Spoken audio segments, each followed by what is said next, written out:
This is an unedited version of a classmate from Emmett Till interview.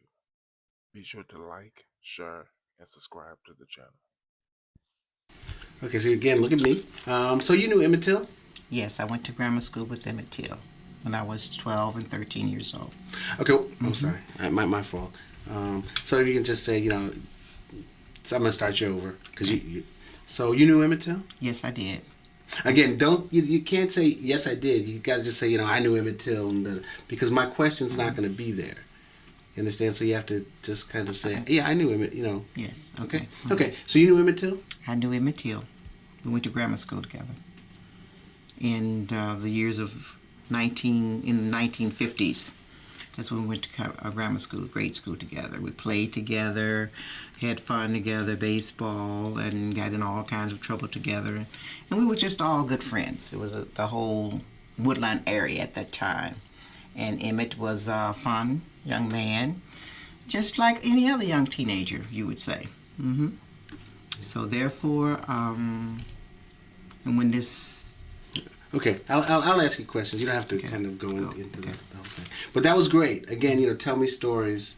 I think that's great the way you just told the story. So did you see Emmett the summer of '55? Yes, I did. I saw Emmett. In fact, the summer of 1965, I did. I'm sorry, you said 65. Let me start you over. 55. Okay, I'm gonna start you over. Okay. Everybody ready? Yes, sir. Okay. So did you see Emmett Till the summer of 1955? Yes, I did. I saw Emmett Till the summer of 1955. In fact, he was in preparation for going for his vacation in Mississippi because he sat on the front porch of my mother's home and we were sitting out on the porch talking, and he was letting us know that he was going to Mississippi to spend some time down by his grandparents' home. And all of us said, have fun. We laughed and went on about just actually playing or so. And that was all he said, and we went on about our way. It was more or less like just having some time on the front porch of my mother's house. What kind of kid? We haven't talked to a lot of people who knew Emmett Till. We've talked to people who were at the trial, people like that, but not too many people who knew him like you did. You were his age, his contemporary. What was Emmett Till like? To me, Emmett Till is just like a teenage boy. We played baseball in the the grade school where we went to. We would go play baseball. After school, we would go and visit the neighborhoods. We'd play ball in the street. We would talk. We would fight. We would laugh. We would just do everything a teenager would do at that time, keeping in mind we were all 12 and 13-year-old children. And this was something that the children were doing at that time, having fun. So basically, like I said, he did let us know that he was going on vacation. We all just said our goodbyes and have fun, and that was it. Do you remember, what kind of kid, Emmett Till was? He was a fun person. We would, again, you would play ball, and basically jest, tease. You can't very well say what a teenager would do. He was not mischievous, like get into murder trouble or anything. I can't say murder trouble, but start that question over again. What was Emmett Till like? Emmett Till was, again, a teenage boy, would go out with the other boys playing ball. We would run in the playground and have fun. He was just a teenager to me. At 13 and 12, you're in grade school and we weren't working at that time. So we would just play ball and visit around, and we would play. Tell me in the comments, although we didn't know Emmett Till, other than, the situation that happened in Mississippi, let me know in the comments, how do you think he was as a kid? I mean, she describes him as a person that does America's pastime, play baseball like most kids did. But tell me your thoughts of how you think he was as a kid. Just that was it. Did he live near you? He lived about 4 blocks north of me and maybe 2 blocks west of me. Yes, he did. So he was not too far from us. So it was walking distance, and at that time we walked to school together, and that was only maybe about 2 blocks from me. But I was 68th. He was like 64th. So give or take. He was not too far from us, so it was easy for him to come. And at that time, it was like 30 teenagers and kids. We would all just play. But he didn't live that far from me, no. He and his family. I knew his mother when I would see her, Mrs. Till. Mm-hmm. What was Chicago like in the early 50s? It was great. It was just fun. You wake up, seemed like the sun just shined and glowed, and we couldn't hardly wait to get up because a lot of the young people, I don't know if Emmett at that time, some of the boys had paper routes. And we, as our little girlfriends, we call ourselves fixing breakfast for them. But back in the 50s, those were some good, memorable years for those that came along in that decade. Tell me about the times of the areas that you grew up in when you was a kid. What was it like? Paint me a picture in the comments so I can get a better understanding. You know. But it was, I was a young lady. I guess when he did leave, we were in high school. When he did go on vacation, we were out of grade school. Like I said, we were graduated out of high school, grammar school together. Mm-hmm. But in the 50s, it is a little different now. And it was fun. Mm-hmm. Was Chicago a safe, kind of I just want to get an idea of what Chicago, was like back then. And if you could say Chicago, so was Chicago, a safe place? What was Chicago like back then? Chicago in the 50s was a safe place to play out all times of night. Everyone knew each one's children. We looked out for one another. We were like one world, big happy family. You could just travel and just play and have fun. Your neighbors were your parents as well as your friends were your sisters and brothers. And like I said before, he was like a very dear friend to all of the teenagers in the neighborhood. We could walk 40 blocks and never turn around for danger. There were certain areas we couldn't go into, and we knew this, but that was really too far for us to even think about going into the neighborhood at that time. You could drive or just have fun. It was just some memorable years. Mm-hmm. Was there anything in Chicago that would prepare you or prepare Emmett Till for Mississippi? No, it was not. Because if that was the case, he might have mentioned the fact that he would have man, that's the term we use. Man, I have to go down south to visit my grandmother because, down in the south, if they may feel that you can't go in the front door, you have to go in the back door, the side door. He never let that on, and we didn't have that type of fear up here either. We never knew that. We could get on the L's at that time. We had the L trains. We still do. But he never let on that there was that type of fear or what we heard when we heard that he had been, what had occurred in Mississippi. We were all very devastated by that. Do you remember, tell me the story of, when you heard that Emmett was murdered and how you heard what happened? Well, from back that time, it got back to us through word of mouth, through one of the other teenagers perhaps in the neighborhood. And we were very, very shocked because they told what had happened when he went to visit his grandmother after visiting her and what had happened to his body. And we were just all shocked because we all attended the funeral, but nothing led up to what occurred to Emmett with any of us. So you don't remember when you first heard, how you heard, and how you felt? No, I don't know felt? where I was.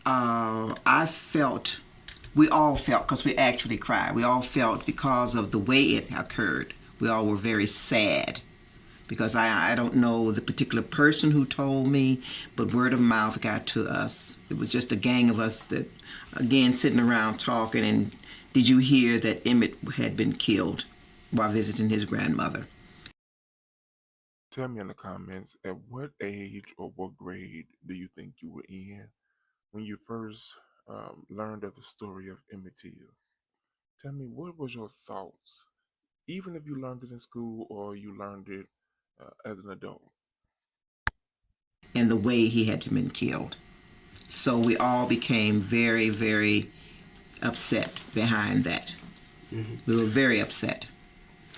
Do you remember the funeral? You went to the funeral? Yes, right? I do. I do remember it very well. Hold on. Can you take a quick look at this one? Can you see that? That's the. Yes, I see it. I see it. Okay. Describe to me the funeral. What was it like? All right. It was about 5 or 6 of my girlfriends and myself. We went to the funeral, to the church, and the line was very long, and we stood in line, people with little children, but it was all of us standing in line. It was very solemn. There was no arguing going on. Everyone was just anticipating what they were going to see when they got in the church, because everyone was saddened because they had heard what had happened. And we just were, I think, anxiety and, again, crying and tears, anger. And I think we just wanted to see for ourselves. And once we did get inside, it was very, very shocking to see something that could have happened because it was our friend. You leave us laughing and saying, I'm going to have a summer vacation, and you come back a mummy. And we took that on. It was very, very devastating, to all of us. And we all left there sad. And each person came out crying. That's good. Stanley, Yeah. it's a conversation in the hallway. And Okay, let's change the shot. Okay, change the focal length. But stay tight, right? Or tighter? Yeah, tighter. Okay, it's good. Tighter in this, Stanley? That's fine. Okay. Feel cut. You were tell me about the funeral. What was the funeral like? Okay, the funeral, it was on a Sunday afternoon. I won't ever forget, it was a Sunday afternoon. And immediately we came down on the L, about 5 or 6 friends of mine, my girlfriends and myself. And when we got to the church, we didn't realize the overabundance of people that were standing in line, from older people to young children, just to see what had happened to this young man. And also, we were just, we stood in a line, and I mean, it was like 20 inches deep, people just standing there, but it was a calmness. There was no, they were crying, and they had not seen Emmett. But we just waited in line for a good maybe 1 or 2 hours also to stand and wait to see what had happened to our friend that had went on a trip laughing and joking and said, see you when I get back, hopefully go to school or maybe not. And lest that we know that this is the way we would see him return. I honestly think that this experience took her childhood from her. Let me know, were you ever at a time in your life as a kid where you were fast-tracked into adulthood? Can you please explain to me in the comments, why did it happen? How did it happen? What experience was it that fast-tracked that situation? And as people left the church, they were crying as well as we all were crying, not knowing that our good friend would return on this way back to the city. Why do you think so many people wanted to, I mean, you knew him, but I've seen pictures of the people there, in the lines and stuff. I mean, everybody didn't know Emmett Till. Why? It's a curiosity. It's curiosity because of the way that it had been presented, I imagine, to the city, that this type of thing had happened to him, the way that he was murdered. So I think it was just that they wanted to see. People will come from afar to see something. This was out of the ordinary, and that's what I wanted to see. I mean, you must think a lot of people are from Mississippi, and they wanted to see maybe what had happened in their home. This is where I grew up, and being inquisitive. But to bring their little children, they just wanted to see how and why this occurred. I'm sorry. This is a shot. Can I show you this shot of Emmett and Yes. from the funeral and his mother? Okay, don't. We're not recording yet. Can you see that? Yes. Okay. So you waited. I want you to tell me what you saw. You waited on the line, and you saw the body. Do you remember what you saw? Tell me the story of, so you're waiting on this line for a long time. When I guess it was pretty hot. You get up to the into the church, and what happened? Well, it was a surprise, and it was a calm around the church again. The church was very calm, the line was very orderly, and as we were led into the church, my girlfriends and myself, we walked up to the casket, and it was covered with glass. And to me, as I said before, we all looked down, and the feature, because Emmett's face was round, and he was an olive complexion young man, and there you're looking at someone that is white, from like being in, as I said, being in the water for so long. We were looking at a mummy. And to us, if this was our friend laying, looking like a monster in a casket, and sure, we all cried because. Again, you had just left our dear friend, and here you are laying a mummified person in a casket. I want you to imagine something. Close your eyes if you have to. That something like this happened to someone that you love, whether it's one of your kids or all of them. Tell me in the comments. Paint me a picture on how you think you have handled it. Would it be the same way as Emmett Till handled it, or would it be completely different? And as we wept when we left the church, we left with hurt, and we were very angry. Some of us were saying you didn't have to do this, but that's the way we felt. Again, but still, there was no one coming out cussing, fussing. It was a calm. It was not hot. It was very comfortable. So maybe that had something to do with maybe standing in line. No one was loud or boisterous or anything of that nature. Mm-hmm. Yesterday you told me that after you all went and really got angry at some white folks. That's correct. Can you tell me that? What I mean, because I think that is, it's so perfect for how people must have felt. What happened after you left? Well, my girlfriends and myself, we left and we got back to go to the L. And as we were standing on the L platform, back those days, they still may have certain L's went to certain stations to stops, the A or the B. And it was a comfortable evening, and the windows were somewhat up. But on one train that had to go by us, it had stopped to let the people get off at this particular stop. Well, it wasn't like we discussed this is what we were going to do. It was a reaction, and we grabbed at a whites that we saw because we wanted to try to beat them up, not to murder them. We just wanted to beat them up because you had just murdered our dear friend. And we did that. We did jump a few people. We didn't put them in the hospital or anything, but we felt like if we whipped them a little bit and pulled on their coats, and I admit now they were very frightened because you have 5 people and they are females beating you. It's kind of uncomfortable to see a man being beat by 5 young ladies, and I mean literally beat, But then we got back home, and I do remember that. I told my mother what had happened to Emmett, and she was quite surprised as well. So. Just cut. One thing that was, I think, really important about the whole Emmett Till case was that it was on TV. It was one of the first times that any of this stuff was on TV. Did you have a TV back then, or do you remember seeing any of the trial or anything like that on TV, or hearing about it on TV? Yes, I had a television. My family was one of the fortunate ones. We had the first neighborhood, we had a television, and yes, I do remember seeing the trial, and again showing them pulling him out of the river.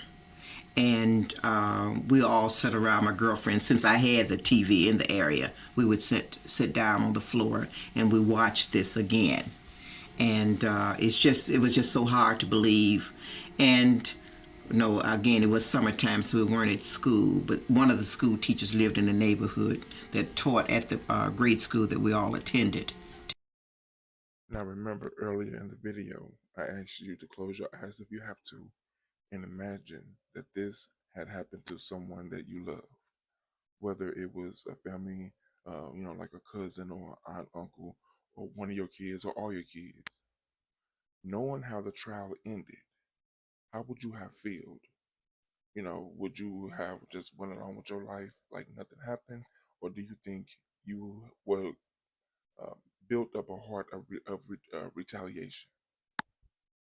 Together, and we were talking with her about it, and sometimes we were saying, maybe this time maybe the teasing went too far, and we just sat around and discussed it because, as I said before, he was a fat, chubby little boy. Well, he was a chubby young man, and again, we were all 12 and 13 years old playing at that time. Let me cut. Okay, this church bell. Spade. And you were describing it to me and saying he liked to laugh and he was chubby. So we missed all that with the bells. So tell me again. Well, sorry, that's showbiz. What was he like? Again, he was fun. We laughed a lot in the 50s. We laughed. We had honest, clean fun. Emmett would walk over to our block because I think it was a family that had large family. So we would play a lot. And the neighborhood knew that Emmett was fun, and we were all of us were fun. We would laugh and tease and joke at one another. And again, he was a joking young man and teasing about, well, I'm going down to Mississippi on this vacation, and we just had fun. Totally fun, and through the neighborhood, everybody at that time, again, we were like one big world family. And for him to come over and say he was going on vacation was nothing odd about it. So it must have seemed strange to see this story on this new thing that is happening in TV. Okay, we have in the table. Okay. Okay, you were talking again about seeing the body and seeing the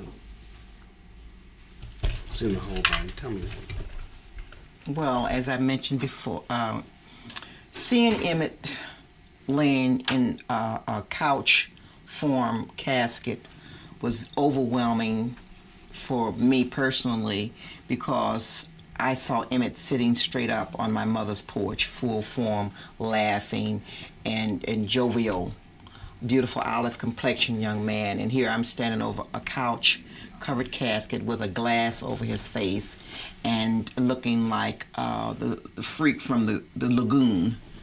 And was just that, is this really true? Because we did have, like I said before, in those years, my family, we fortunate to have had a television. But it was very overwhelming to see this. It's almost like it was from a mystery, science fiction comic book. To see this is not Emmett laying here, and to see these people on TV down south in Mississippi saying that because this young man whistled at my wife, well, you would think, did Emmett do this in jest? Because we do, like I said, we used to tease and play, not knowing the end result, that you would be a mummified character. I know in school many of you wasn't taught about the whole whistle situation. In the Emmett Till interview that I also have featured on the channel, I will be sure to tag it in this video. She goes into detail what the whistle was about. So if you are interested in that video, be sure to click it. It'll be attached. And that your friends would be looking at you from this perspective. And it's very, it was very hurting. Mm-hmm.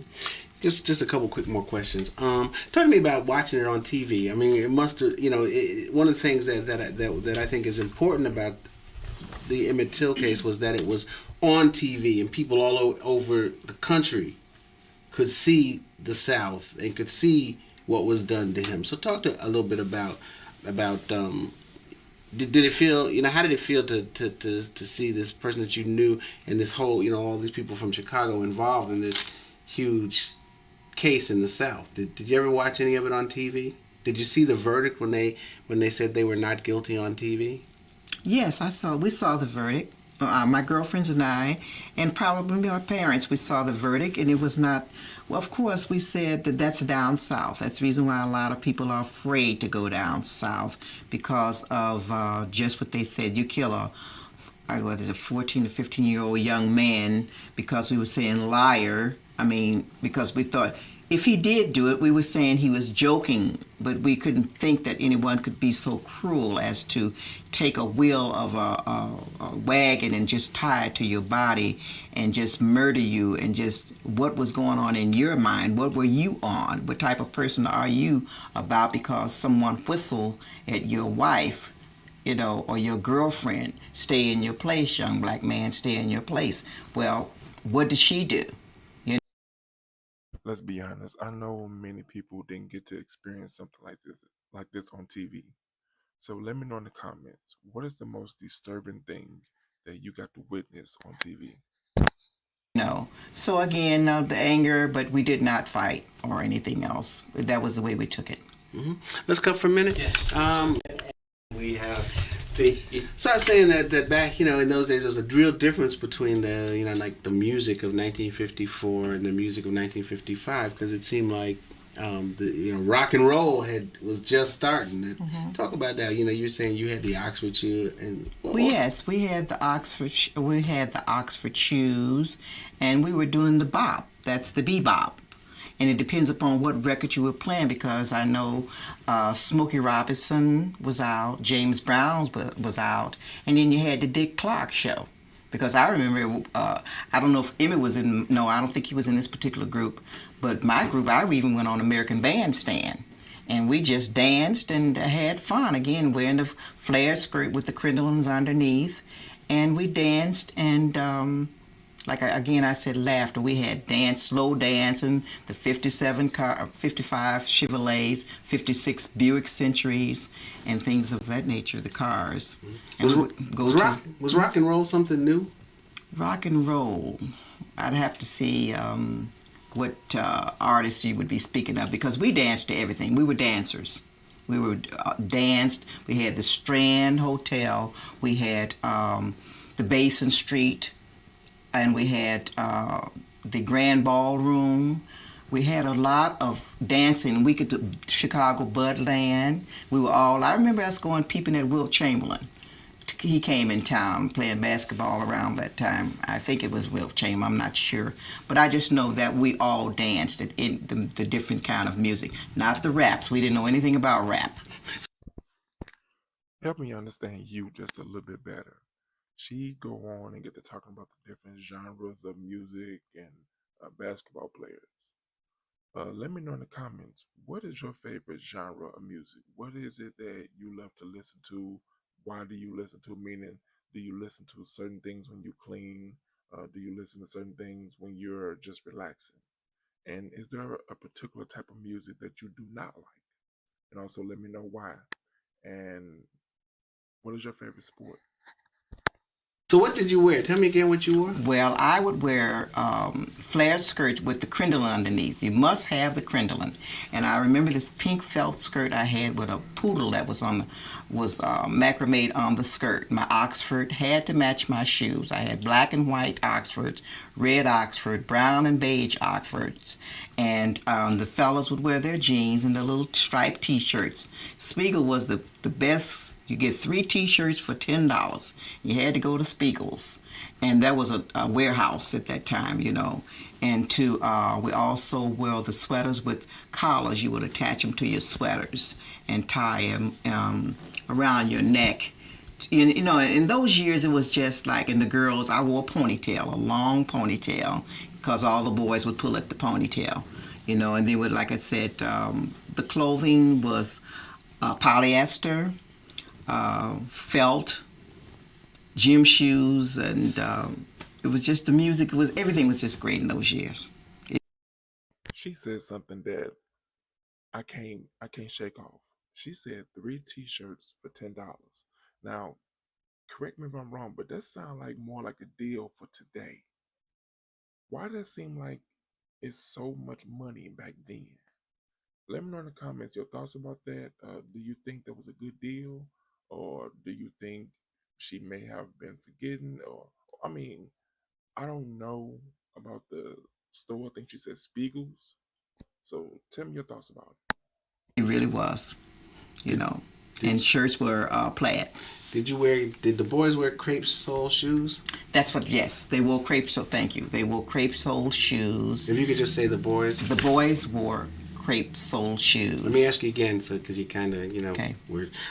Go ahead. The boys wore crepe sole shoes, striped T-shirts, polyester pants, real tight. Some of them wore afros, and a girl. The thing with girls with ponytails, if they had them or something like that. Okay.